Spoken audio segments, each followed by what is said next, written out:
Today, we are going to make some grass. No, I'm not in Colorado, so it's not going to be that kind of grass.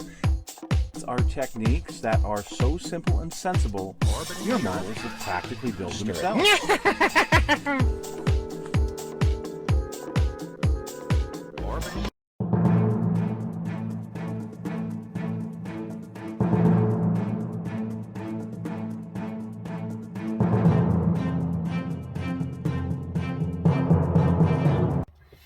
Hello folks, it's Mad Dog Merv and welcome to the Kit Hoarder Stash.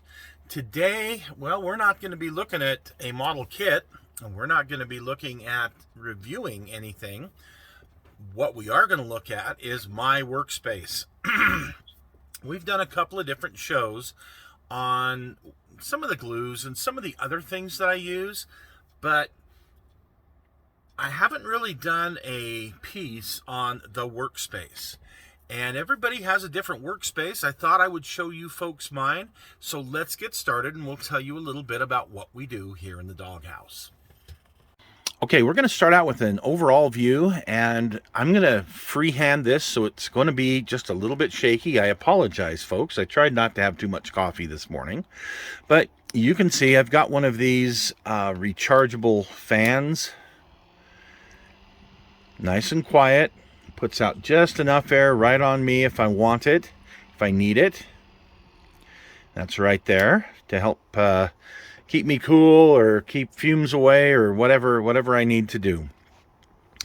Currently I have these rocks here. These actually glow in the dark, and we had a show where I went to a rock shop and showed you that how these look under the black lights. They're pretty neat. I think it's this one's got red streaks in it, and this one has kind of greenish colored patches in it. It's really quite neat. Currently, this is the best spot that I found for my airbrush station, is right here. Very easy for me to just grab, plug in to the air, and go. I do have another holder for it, but really and truly this is the one I use the most, and it really is the best and easiest for me. Nice thing is it's portable. I can kind of move it wherever I need to.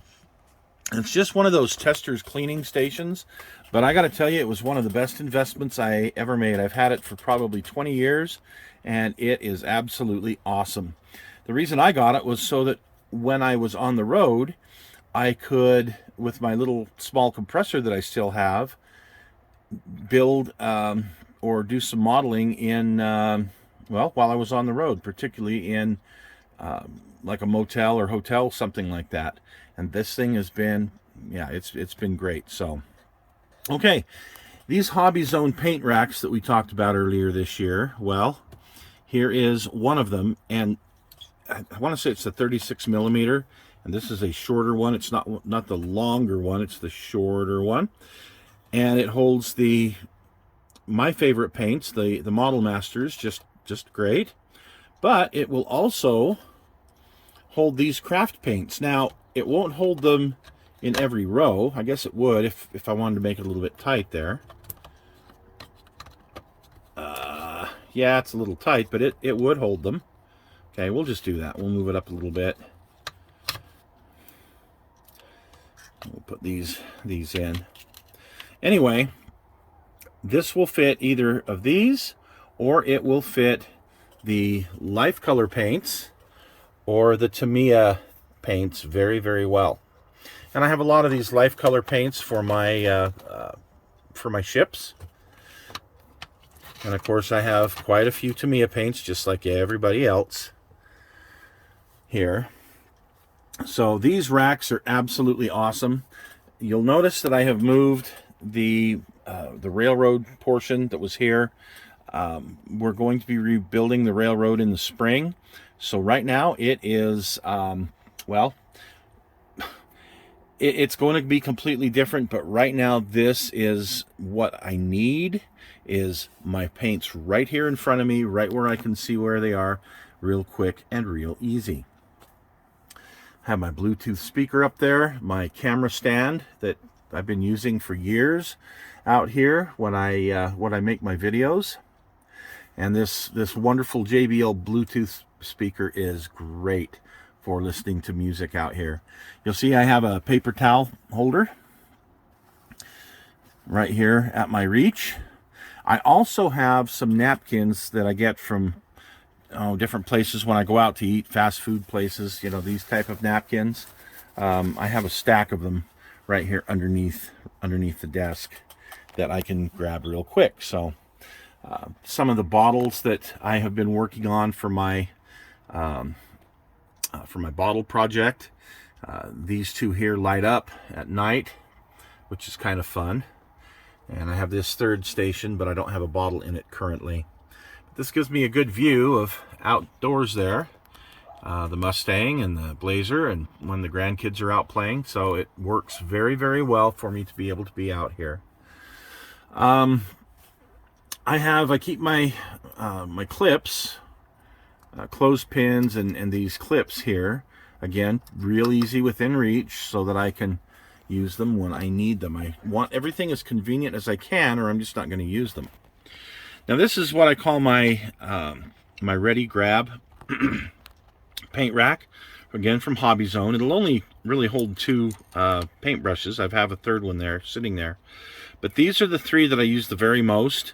It's a small one and a fairly small one, and then a real tiny one. But those I use the most in my projects as far as some of the detail painting.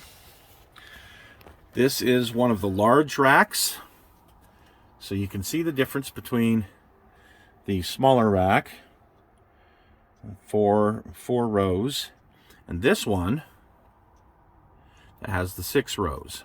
And these are really, really quite nice. Like I said, this will hold all these different paints, and for the most part I have my paints the tops painted like most guys do. That way it's just kind of easy to identify. But because I do so much modeling and such a variety, I have to have so many different colors. It's very helpful to have a rack like this. Now, I tried to put this in many different places, but my putty, and this is some Squadron putty that the new Squadron putty they've got out, and I try to keep it right here somewhere. So again, it's just convenient to grab and use when I need it. Now I have this rack that is for X-Acto knives, and you'll notice that I actually have some number 11 blades over here, some nice sharp number 11 blades over here. And I have this rack here that I try to keep my blades in as much as I can. I have 2 knives.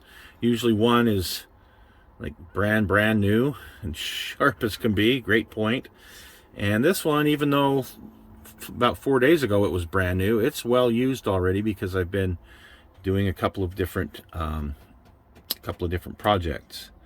So it's getting dull, because these things get dull really quick. They just aren't like they used to. I do have one fan that I keep up here. When I crack the window and I need a little bit more air movement, I can turn this one on. It's not only to help cool things down a little bit, but it definitely helps just move the air around in here. My TV and DVD unit that I do use quite often, and I actually have stashed some DVDs up here. The ones I watch the most are up in this area here. And also notice I have a strip of LED lights, and way up there I have a black light, and that's how I get the black lit area down here. Okay, so, and this is very raw video. You'll notice my desk, my workstation is got a lot of paint and glue and stuff on it. I didn't bother to clean all that off. Wanted you folks to see how it looks. This is how it usually looks. I'll throw a project up here, get it built, and clean this maybe once every couple of weeks. But yeah, this is how I work. This is where I work. Now there's a razor blade, just in case I want to do some photo etch and, you know, I decide I've had enough of it and want to end it. No, that's not what it's for, but it would be helpful for that. I keep this actually here to scrape off some of the stuff that I need to scrape off. But there's other things I use a razor blade for as well in my work, in my building. This is one of the smaller racks again. This has mostly my ship color paints in it. Of course, I keep my nippers close by, and I have other sanding boards, but this one I like to keep right here. Then I can't remember how many millimeter these are, but my AK type paints, my Vallejos, things like that, they all go here. But these racks are also very good for putting my super glue. They fit right in there nice. They aren't as easy to tip over. And anybody who uses this thin crap knows that as soon as that tips over, it goes everywhere, ruins everything. So it's kind of nice to have a place where it will kind of sort of hold it. So, okay, we're going to look at some of my glues and adhesives next. So stick with me. Oh, one more thing. This is where I keep my spray paints. I have a group of spray paints here that I use. My primers, my 2X primers, things like that. Again, right here where I can grab it and use it quickly. My larger brushes that I use most of the time are right here, along with a couple of screwdrivers, small screwdrivers, and my testers, my small testers bottle paints are in here as well. I keep a little bit of sandpaper right here, and a garbage can right here for, you know, whatever I need to just throw in there. So, okay, one more thing I wanted to show you guys right here is where I keep my headsets. I've got, this is the standard one I use. This one is uber magnification for if I'm doing like faces on figures, so I don't use it a whole lot. I also keep some duct tape up there, and usually that's where I'll keep a roll of Tamiya tape, but I've been using it today, so it's down here on the desk. But yeah, I keep some tape there as well. And let's look up here. So this is part of the stash. I've got my soldering pencil here, a heat gun here, a glue gun here. And this is where I keep my my gloves. I had 2 boxes. Now I've consolidated down to 1 box of gloves. But again, real easy, right where I can grab it. And then, you know, part of my stash, which is up here. So I've had a couple of people comment about what an absolute mess this place is. Every time I do a video here in the doghouse, you can see behind me, it changes all the time because I'm always building something, but it's kind of an organized mess, if you will. I don't have a huge space to be able to build in. A lot of folks have an entire room or you know, a little bit of space anyway to work in. I'm outside in a shed, and in this shed I have maybe 1/4 of it that is where my stuff is here. So it's not a very big space. I want to say about 14 feet, you know, across this way, and about 6 feet, maybe at the widest 8 feet, you know, this way. So it's not a very big space that I have in here, but as you can see, it's well lit. I have these really nice LED bulbs right here, 2 feet above the desk, so I get great light. I also have good natural light from the window right here, and when weather permits, I keep the door to the doghouse open, and that allows light to come in as well as the other lights that I have. I have a couple of other 4-foot fluorescent fixtures here that help keep this place lit. So, you know, lighting's a very big thing in building models, and particularly for me, I need really good lighting. So there's that part of it. But just understand why it's always such a mess, because I've got a lot of stuff and I've got a very little space to be able to work in and put things up and, you know, blah, blah, blah. So I wanted to go over some adhesives real quick. A friend of mine had asked me a question about gluing a certain type of material that he's working on a piece of armor. And I told him, I said, well, I would recommend this type of glue, and here's why. Now, the one thing is, I knew my friend, and he's a great modeler, but I knew he didn't have that kind of glue. I told him I'd be happy to loan him my bottle. But a lot of folks, they get involved in whether it's airplanes, cars, ships, whatever it is that they build, and they have their certain glue that they like, that's their favorite, and everybody seems to have one, and that's great. But sometimes folks don't fail to take into consideration all of the different multimedia things that are out there. So I wanted to go over this just real quick. We all know that I am a big fan of Tamiya's extra thin cement, and I have usually I have 3 or 4 bottles that are sitting waiting just in case there's an embargo or something again. But I blow through this stuff pretty quick because, well, I build a lot. So a bottle won't last me a month, really. Then I have an old bottle that what I've done is I've thrown, and we've had a show on this, I call it my Sprue Goo, and it's where I take the runners from a model kit, snip them up, and throw them in a bottle of Tamiya. This one's getting a little bit thick. Yep, it's getting a little bit thick. And I can't remember what color I used, like a green or something, Sprue, and olive drab or whatever, and that's why it's this color. But it's a thicker version. It's got actual styrene in it, so it as the liquid flashes off or dries, it leaves, not only does it kind of weld the pieces together, but if you're building an area where there's a little bit of a gap, and that's why I use this, is try to fill in some gaps, it fills it in with actual styrene. So it's easier to sand than, say, super glue. So, though, I use those as my main adhesives. Now, I have tried this quick setting. It's not my favorite, and it tends to dry up, kind of.